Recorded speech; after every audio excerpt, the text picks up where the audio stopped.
오늘 말씀의 제목 따라하겠습니다. 그럼에도 불구하고.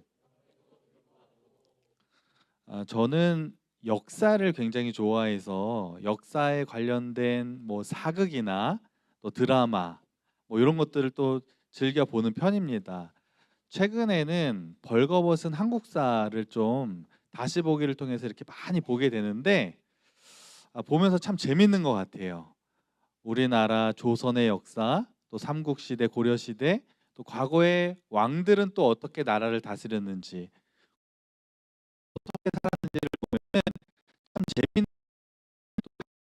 얘기가 나는 것 같습니다. 조선의 역사를 보면서 조선의 역대 왕들이 있지 않습니까? 그 중에 제일 어린 나이에 왕이 된 왕이 있습니다. 그 누구일까요? 단종? 단종보다 더 어린 나이에 왕이 된 왕이 있어요. 누굴까요? 효종 땡. 에? 헌종입니다. 헌종이 가장 어린 나이에 왕이 되는데 몇 세에 됐을까요? 에? 18? 욕한 거 아니죠? 예, 예, 몇 세요? 8세. 아, 그렇죠. 우리 대건인가? 대희가 아주 역사 공부를 잘하는 것 같아요. 조선 역사상 가장 어린 나이에 왕이 된 사람은 헌종이고 8세에 왕이 됐습니다. 짧은 기간 통치하지 않고 그래도 한 15년 정도 나라를 통치했어요. 그런데 지금으로 말하면 8살이니까 초등학교 1학년이 어떻게 나라를 다스릴 수 있겠습니까? 그래서 수렴천정이라는 것을 해서 그 당시에 가장 왕실의 어른이 대신 나라를 이렇게 국정을 관리하는 그런 역할을 한 거죠. 더 나아가서 고려 시대에는 충무광이 8세의 왕이 된 적도 있고 신라 시대에는 그보다 더 어린 나이에 왕이 된 사람이 있습니다. 혹시 아세요? 누구 왕인지? 신라 시대 가장 어린 왕 효소 왕이라는 이제 있었는데 왕이 5살에 왕에 오르게 됩니다. 이처럼 우리나라 역사를 이렇게 살펴보면 생각보다 굉장히 어린 나이에 왕이 되어서 그 역할을 감당했던 그런 왕들이 나타납니다. 오늘 성경에 나오는 주인공인 므낫세라는 사람은 남유다의 14대째 왕입니다. 근데 이 므낫세도 굉장히 어린 나이에 왕위에 올라서 나라를 굉장히 오랜 기간 다스린 왕으로 성경에 기록되어 있습니다. 므낫세라는 이름 한 번쯤 들어보셨을 거예요. 그런데 이 므낫세라는 이름보다 이 므낫세의 아버지가 훨씬 더 유명합니다. 성경에 굉장히 많이 나오는 이름이에요. 히자로 시작하는데 기도를 많이 했던 왕입니다. 혹시 아시는 분?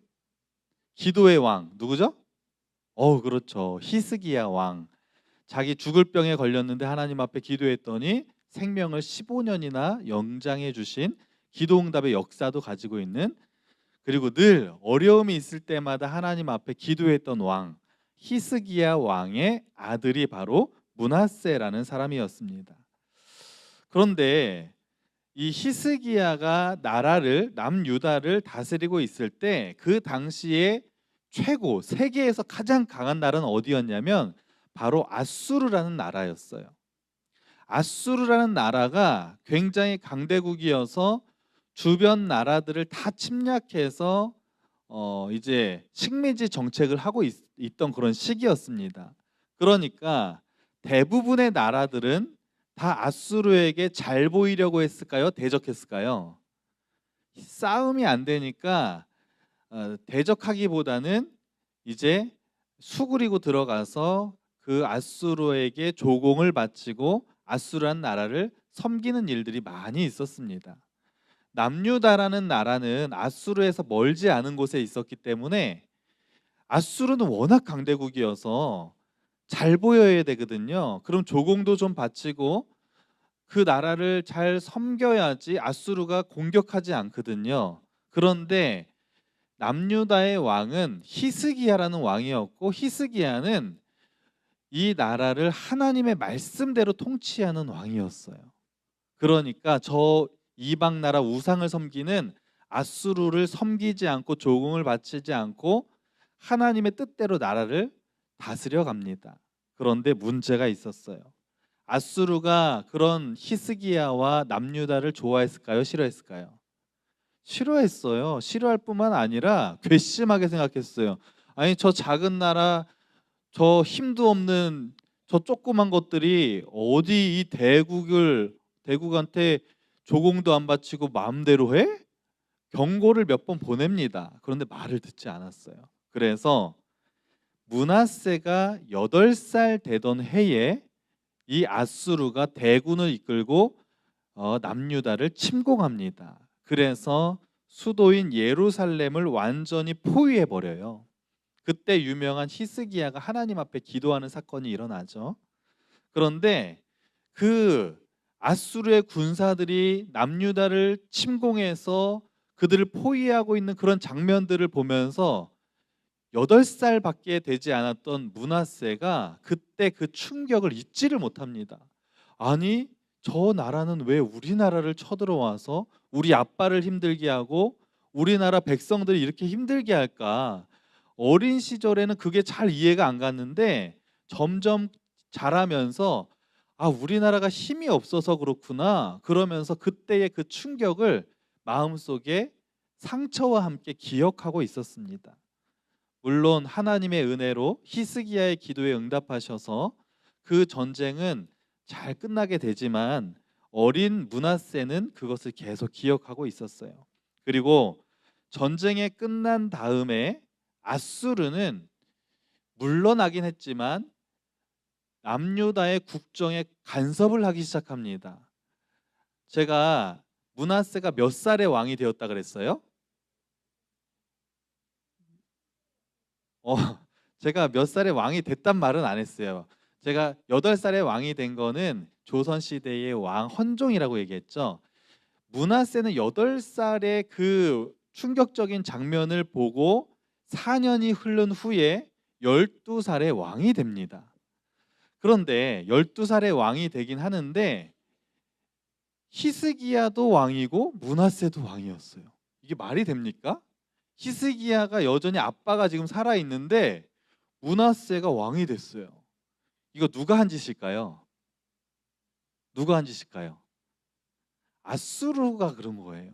아수르가 물러나긴 했지만 자기들이 강대국이기 때문에 이제는 남유다의 국정에 간섭을 하기 시작합니다. 그래서 히스기야의 아들이었던 므낫세를 12살에 남유다의 공동 왕으로 세워버려요. 그래서 남유다는 므낫세도 왕이고 히스기야도 왕인 그런 시절을 보내게 됩니다. 그런데 므낫세는 12살밖에 되지 않았기 때문에 어린 나이였기 때문에 자기가 할 수 있는 일은 없었어요. 그냥 나라가 어떻게 돌아가는지 늘 보고 있었고 실제적인 남유다의 그 국정의 운영은 저 아수르라는 나라가 다 간섭해서 다 그들이 원하는 대로 이끌어가게 됩니다. 그리고 11년 뒤에 아버지 히스기야는 이제 죽게 됩니다. 그리고 므낫세가 23살이 되던 때에 이제 남유다의 진짜 왕이 되는 거예요. 어렸을 때부터 나라가 힘이 없던 그 모습들을 지금까지 보고 자랐어요. 아버지가 저 아수르란 나라에게 아주 치욕적인 일을 겪은 것을 어린 시절부터 보았습니다. 그리고 23살에 진짜 왕이 된 므낫세는 한 가지 결심을 하게 돼요. 내가 이제 왕이 됐고 나이도 이제 어느 정도 찼으니까 내가 나라를 한번 잘 다스려 봐야 되겠다. 이런 아주 결심을 하고 이제 나라를 다스리기 시작하는데 어떻게 나라를 다스리기 시작하냐면 나라가 너무 약한 걸 봤잖아요. 그러니까 나라를 좀 강하게 만들어야 되겠다. 그렇게 결심을 해요. 그런데 나라를 강하게 하려면 나라에 돈이 많아야 될까요? 적어야 될까요? 돈이 많아야 되는데 나라에 돈이 없는 거예요. 그러니까 그럼 경제력부터 좀 키워야 되겠다 이렇게 생각을 하고 무엇을 하냐면 아수르에게 더 다가갔을까요? 아수르를 멀리했을까요? 아수르를 더 다가가기 시작합니다. 아버지는 아수르를 멀리해서 아수르가 굉장히 힘들게 했는데 오히려 므낫세는 아수르에게 조공을 바치고 잘 보이기 시작하는 거예요. 그러니까 아수르도 그냥 예뻐해 주는 거죠. 그러니까 여러 가지 경제적인 문제도 해결되기 시작합니다. 그러면서 대표적인 그 지역에 있던 두로와 시돈이라는 나라가 있었는데 그 나라와 무역을 또 하게 돼요. 그러면서 경제가 아주 점점 좋아지기 시작합니다. 그러면서 여러 나라와 무역을 하고 경제를 일으키고 나라의 힘을 키우는 일들을 므낫세가 23살 왕이 되고 나서 중점적으로 하기 시작하면서 실제적으로 나라가 점점점 강해지고 돈도 많아지게 됩니다. 그런데 한 가지 문제가 있었어요. 다른 나라와 무역을 하고 그 나라와 교류를 하다 보니까 물 물물 교환만 하는 것이 아니라 그 나라에 있는 우상들도 같이 받아들이게 된 거예요. 남유다는 누구를 믿는 민족이에요? 하나님을 믿는 민족이었습니다. 그런데 므낫세는 아버지가 정말 믿음의 사람이었는데 아버지랑은 정반대의 길을 가기 시작합니다. 친아수르 정책을 펼치고 하나님을 멀리하고 우상을 받아들여서 그 우상을 예루살렘 성전에다가 다 갖다 놓는 거예요. 하나님을 예배하는 이 성전에다가 우상들을 막 쌓아놓는 거예요. 여러분 생각해 보세요. 여기 충만성전 하나님을 예배하는 곳인데 막 벽에 십자가 다 떼버리고 막 여기다가 우상들 막 쌓아놓고 여기에서 예배를 안 드리고 우상 숭배하는 장소로 바뀐다고 생각해 보십시오. 말이 됩니까? 그런데 그런 일들이 므낫세가 왕일 때 일어나고 있었다는 거예요. 하나님이 좋아하셨을까요? 화가 나셨을까요? 하나님 화가 엄청 나셨겠죠? 그런데 하나님께서 일단 가만히 내비두십니다. 그리고 점점 시간이 흘러서 므낫세가 이제 나이가 많이 먹었습니다. 므낫세가 몇 살의 왕이 됐다 그랬어요? 12살의 왕이 됐고 진짜 왕은 몇 살? 23살. 그리고 더 시간이 지나서 이제 60살쯤 되었을 때 60살쯤 됐을 때 60살까지 므낫세는 아무런 어려움도 없이 그냥 늘 아수르에게 잘 보이고 주변 나라와 무역하고 그러면서 우상 숭배하면서 그냥 아무런 어려움 없이 그렇게 살아왔어요. 그리고 60살쯤 되었을 때 그의 인생에 가장 큰 위기가 찾아옵니다. 어떤 위기가 찾아왔냐면 아수르라는 나라에서 내부적인 반란 사건이 일어납니다. 아수르 왕이 나라를 잘 다스리고 있는데 어느 날 그 왕의 동생이 형에게 반란을 일으킨 거예요. 형제간의 반란이 일어난 거죠. 그리고 동생의 군대와 형의 군대가 서로 내부적으로 싸움이 시작되고 전쟁이 일어났습니다. 강대국 안에서. 그리고 그 장면을 여러 나라들이 아주 정말 유심히 지켜보고 있었어요. 야, 어떻게 될까? 과연 형이 이길까? 동생이 이길까? 그러면서 수많은 나라들이 그러면 우리는 어디 편을 들어야 될까? 줄서기를 시작하는 거예요. 과연 형이 이기면 동생이 정권이 바뀌었을 때 우리에게 불이익이 올 수 있기 때문에 또 동생이 이기면 또 여러 가지 이제 불이익이 올 수 있게 계산을 막 하는 거죠.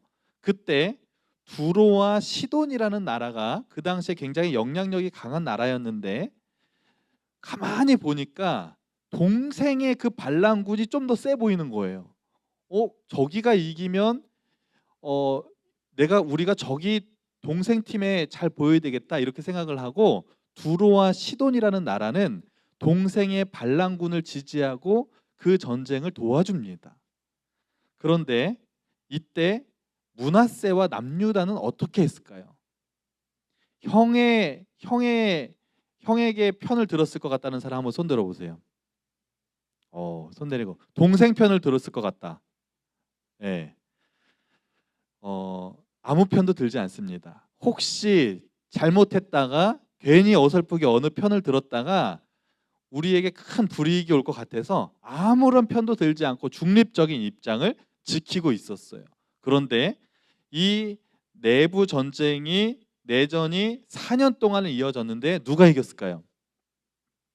결국에 형이 결국에 이기게 됩니다. 그리고 형이 이끄는 그 군대가 동생이 이끌었던 그 반란군을 숙청하기 시작합니다. 완전 다 죽여버리는 거예요. 그리고 그 동생의 편을 들었던 나라와 그런 세력들도 다 쳐내기 시작합니다. 두로와 시돈 가차없이 쳐내기 시작합니다. 그리고 가만히 보니까 남유다를 딱 봤어요.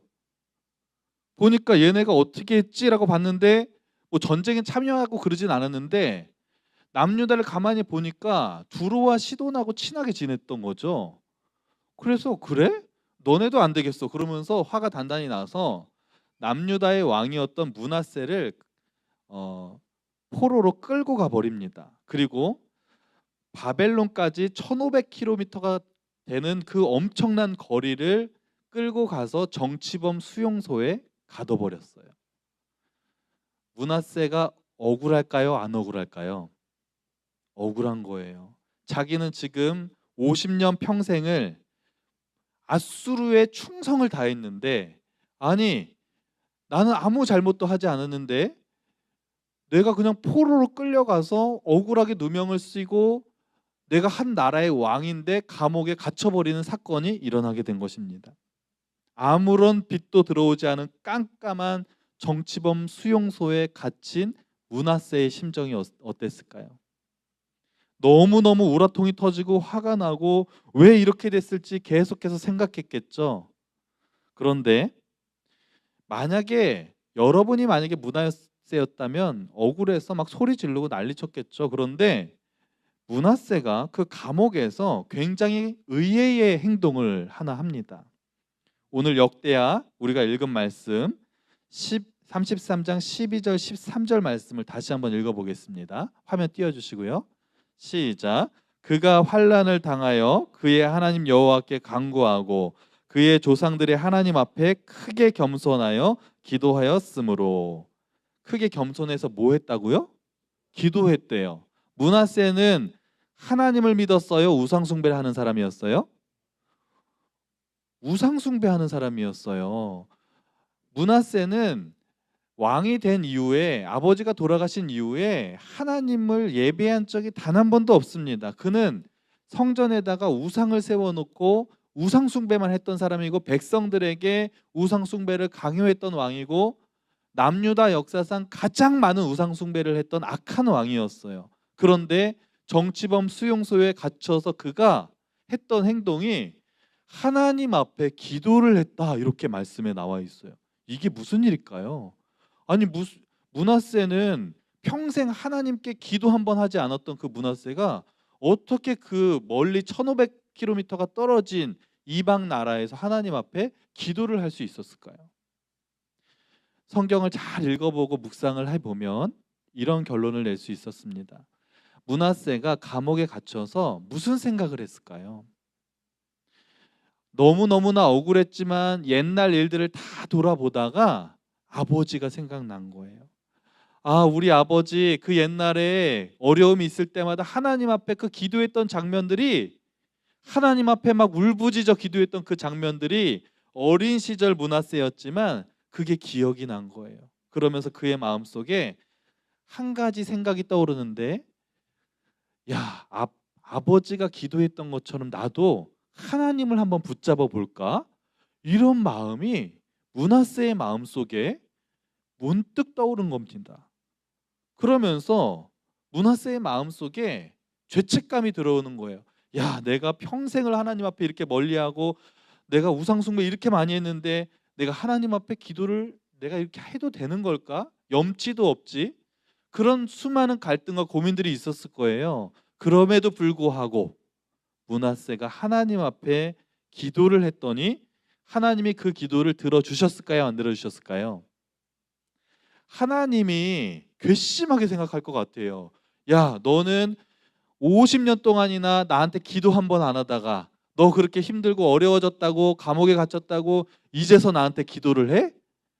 이런 괘씸한 놈. 그러면서 저 같으면 기도를 안 들어줬을 것 같아요. 그런데 하나님이 어떻게 하시는지 역대하 33장 13절 말씀을 다시 한번 읽어보겠습니다. 33장 13절 말씀 시작. 받으시며 그의 간구를 들으시사 그가 예루살렘에 돌아와서 다시 왕위에 앉게 하심에 므낫세가 그제서야 여호와께서 하나님이신 줄을 알았더라. 아멘. 하나님이 그 기도 들어주셨어요? 안 들어주셨어요? 들어주셨어요. 므낫세가 비록 50년 동안이나 하나님을 떠나 있고 단 한 번도 하나님을 예배하거나 기도하지 않았지만 정말 자신이 어려워졌기 때문에 단 한 번 하나님께 그렇게 기도했지만 하나님은 그 므낫세의 기도를 다 듣고 계셨고 그런 죄인의 기도도 하나님은 들어주셔서 므낫세를 감옥에서 풀려날 수 있도록 도와주셨다고 하는 것입니다.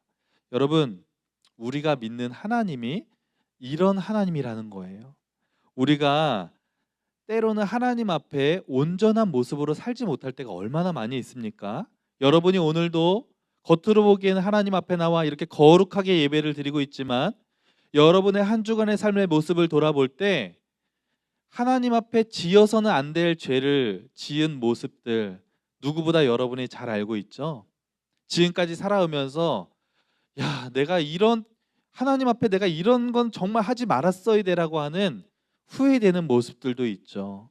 그런데 그런 모습일지라도 하나님 앞에 너무너무 부끄러운 모습일지라도 하나님 앞에 기도하기만 하면 하나님은 그 작은 신음에도 응답하시고 여러분의 기도대로 응답해 주시는 분이라는 사실을 여러분 기억하시기 바랍니다.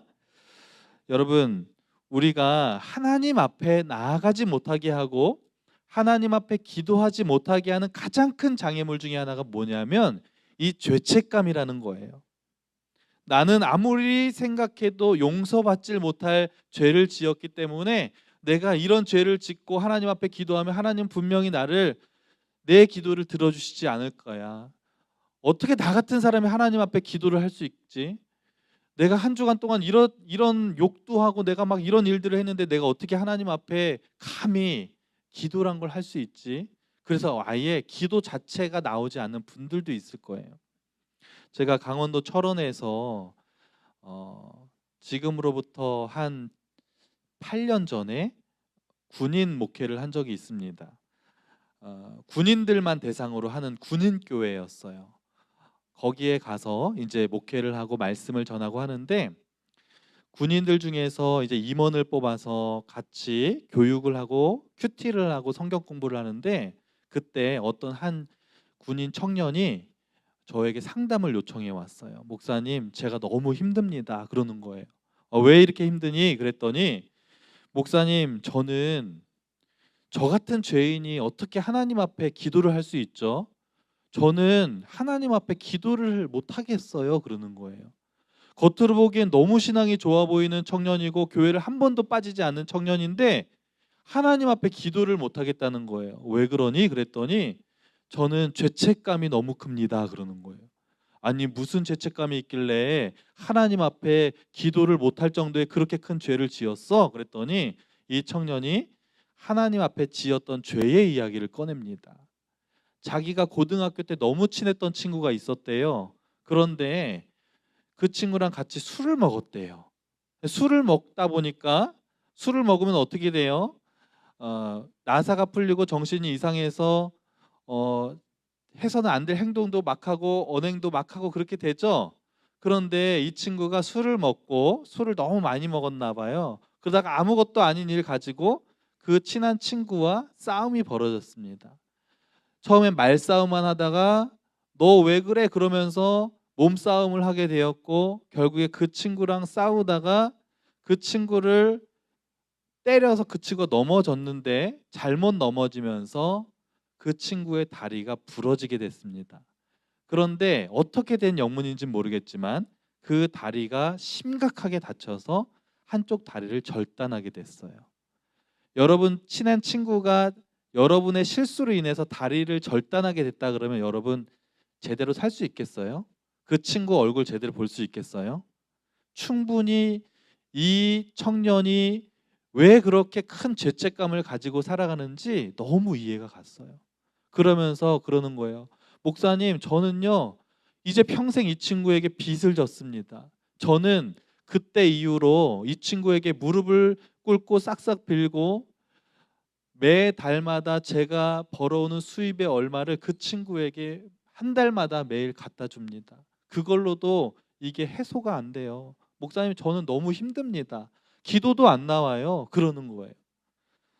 그런 여러 가지 죄책감으로 인해서 하나님 앞에 나아가지 못하는 그 청년을 위로해 주고 하나님 앞에 기도하면서 오늘 말씀에 있는 내용을 그 청년에게 들려주게 되었습니다. 여러분, 어떤 죄를 지었다고 할지라도 우리가 죄책감을 가지고 있는 것은 하나님 앞에 나아가는 데 있어서 방해가 되는 거예요. 그 친구에게 잘못한 마음을 가지고 있는 것은 좋은 거지만 그렇다고 해서 그 일로 인해서 하나님 앞에 나아가는 것까지도 하지 못한다면 그것은 하나님이 기뻐하시지 않는 일이라는 거예요. 여러분, 그래서 여러분이 하나님 앞에 어떤 죄를 지었던지, 하나님 앞에 어떤 잘못된 생활을 했던지, 그럼에도 불구하고 여러분 하나님 앞에 기도하는 여러분 되기를 간절히 축복합니다. 므낫세가 50년 동안이나 하나님을 떠나 있고 우상 숭배를 했지만 그럼에도 불구하고 그 정치범 수용소 감옥에서 하나님 앞에 기도했더니 하나님의 그 기도를 들으시고 므낫세를 그 감옥에서 나올 수 있게 해주셨어요. 그리고 므낫세는 자신의 고국으로 돌아와서 완전히 변화된 삶을 삽니다. 그 악한 왕이었던 므낫세가 자기의 고국으로 돌아와서 성전에 있던 모든 우상들을 다 엎어버리고 우상들을 완전히 제거해 버립니다. 그리고 온 국민이 완전히 하나님 앞에 예배하는 나라로 만들어 버려요. 그리고 죽을 때까지 므낫세는 하나님 앞에 예배하는 삶을 살아갑니다. 그리고 나라를 돌아온 후에 6년 동안 나라를 하나님 중심으로 잘 다스리다가 67세의 나이에 인생을 마감하게 됩니다. 처음은 좋지 않았지만 마지막 마무리는 하나님 앞에 하나님의 뜻대로 하나님의 말씀대로 나라를 다스렸던 왕이 바로 히스기야의 아들이자 남유다의 왕이었던 므낫세 왕이라는 사람이에요. 말씀을 마무리하겠습니다. 여러분, 오늘도 하나님 앞에 나왔지만 여러분의 마음속에는 죄책감들이 있다면 그 모든 죄책감들도 다 하나님 앞에 내어 맡기시고 어떤 죄를 지었다 할지라도 하나님 앞에 여러분의 믿음을 드러내고 하나님 앞에 기도할 수 있는 우리 모두가 되기를 간절히 소망합니다. 그럼에도 불구하고 하나님은 여러분의 기도를 들어주시고 하나님께서 여러분의 삶을 가장 선한 길로 인도하시는 사랑의 하나님이심을 기억하시고 이번 한 주도 하나님 앞에 기도함으로 승리하는 우리 모두가 되기를 간절히 소망합니다. 기도하겠습니다.